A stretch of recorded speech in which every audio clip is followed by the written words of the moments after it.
فراخ بالزعتر ورز مع الخضار، يعني هنعمل أحلى وجبة متكاملة وفي نص ساعة بطعم ونكهات خطيرة، ومتأكدة هتعتمدوها كل أسبوع من حلاوتها.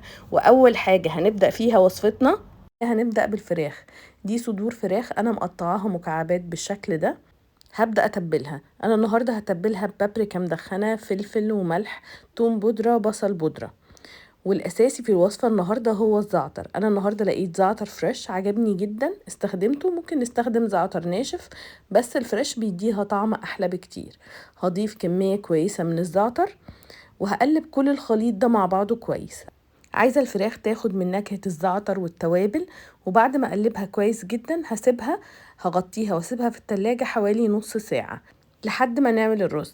اول حاجه هضيف هنا بصلايه متوسطه في سمنه مع زيت او سمنه بس زي ما تحبوا، واول ما تغير لونها هضيف عليها بسله وجزر. ممكن نضيف اي خضار تاني، وهتبل بملح وكركم عشان اديها قيمه غذائيه عاليه. وهقلب البصل مع البسله والجزر كويس قوي لحد ما البسلة والجزر يبدأوا في السوا والبصل ياخد لون حلو. بعد كده هضيف عليها الرز المغسول. النهاردة استخدمت رز بسمتي، وكل كوباية من الرز بضيف عليها كوباية ونص من المية. هقلبهم تقليبة عشان الرز ياخد من النكهات اللي في الأكلة بتاعتنا النهاردة. وبعد كده هضيف المية السخنة. زي ما قلت لكم، كل كوباية رز كوباية ونص مية مغلية، اهم حاجة تبقى مغلية. وبعد ما يتشرب كل المية هغطي عليه واسيبه يكمل سوا على نار هادية.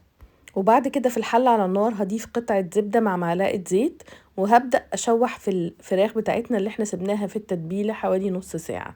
هشيلها بالزعتر اللي فيها بكل التوابل، وهبدأ أشوحها لحد ما تاخد لون حلو وتبقى تقريبا كده نص سوا. هضيف عليها نص معلقة من الثوم، وبعد كده هضيف المشروم. ده اختياري، انا لقيت مشروم عندي فضفته، ده اختياري هو مش في الوصفة. لو مش حابين المشروم خلاص تمام. هقلبهم مع بعض تقليبة لحد ما المشروم يغير لونه، وبعد كده هضيف عليهم كوباية من الشوربة او المرقة المتوفر عندكم.